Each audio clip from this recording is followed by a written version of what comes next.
Hi, this is Justin from OSI Affiliate Software.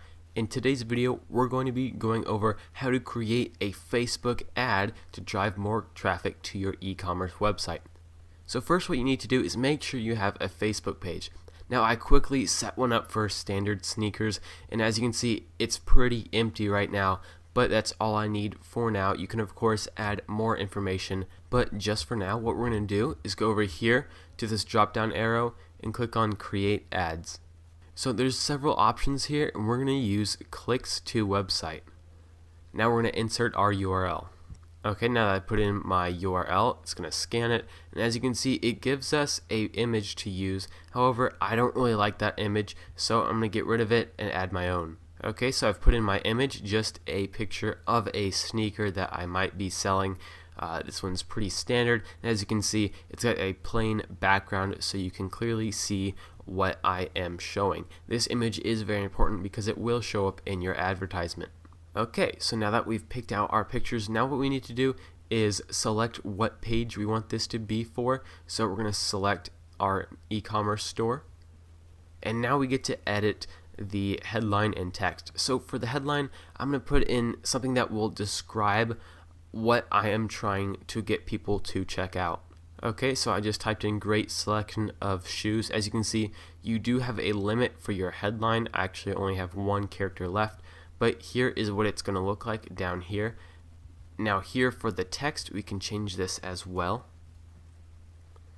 And basically we can give them more context as to what they will find whenever they click on our link. So as you can see, I am promoting this 50% off sale, and I'll even add the word sale right here just so they know that we do have a sale going on for all of our shoes at Standard Sneakers that are running shoes. So we've given them some context. Now here on call to action, I'm going to add the shop now call to action. It makes a whole lot of sense since people will be wanting to shop. So I'm going to add that button. You can of course change this depending on what your website is doing, but odds are you're using an e-commerce website, so shop now makes sense.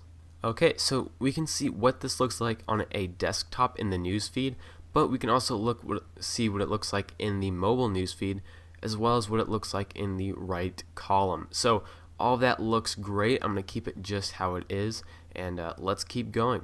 Now here at audience, this is actually very important. You need to define who your audience is.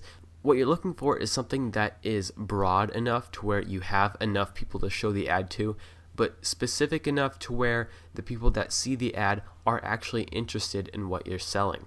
This is of course going to depend on what you're selling, but here on age, I'm looking for younger people, so we're going to go 18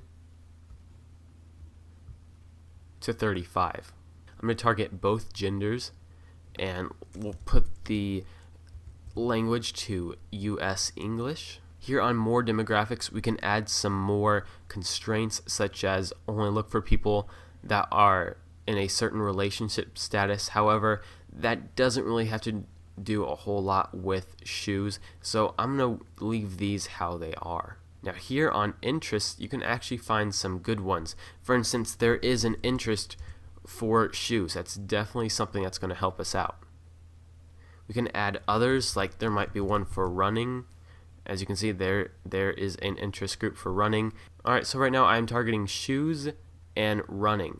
This is a great cross section as I'm selling, running shoes, so people are interested in shoes and running will be seeing my ads. Here on behaviors, we can also look for certain people's behaviors, such as we can look at their purchase behavior here, and we could go under here to health and look for people that buy, for instance, vitamins and supplements, as these might be the same people that are running.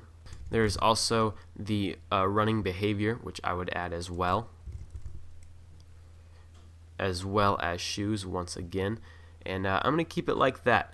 Up here we can see how our audience is looking. As you can see, we're right in the middle of broad and specific. Our potential reach is currently at 1.2 million people. Now if you needed to, you could change your demographics to get a little bit more specific or broad. For instance, I could change my age to only look for people that are 18 to 22, and that decreases my potential reach to 320,000, but that's not what I'm looking for. It's not going to help me out a whole lot. I like my reach how it is right now, so let's keep going. Okay, so here on account and campaign, we're going to keep this at US dollars, and this is my time zone, and we'll give this ad a name. We'll call it running shoes sale. And for our budget, we can change this to whatever your budget is. This is of course going to depend on what your budget looks like, how much you're willing to pay, but you can change this from lifetime budget to per day. Essentially, lifetime budget just means one price, and that might go away in 1 day or 1 year. You don't really know. So I'm going to keep this at $15 per day, and we can schedule this, but I want this to start immediately. Here you can either bid for clicks or impressions. If you bid for impressions, that means that you pay for every single time someone sees your ad. Now you're going to be paying a whole lot less per impression than per click, so this is really something that you could mess around with, but I want to just bid for clicks because I'm looking for people to click, not just to see my advertisement.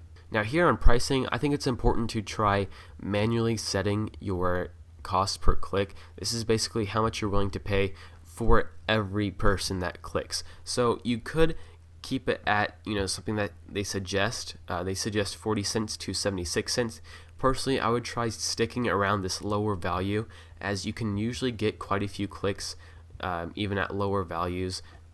But what you could do even is decrease it to say 35 cents, which is actually out of the range, but you might find that you're still winning bids at 35 cents. Of course, if you do bid this low and you come back and you find that your ads aren't being displayed at all, you will need to increase this to say, I would try 45 cents and going from there.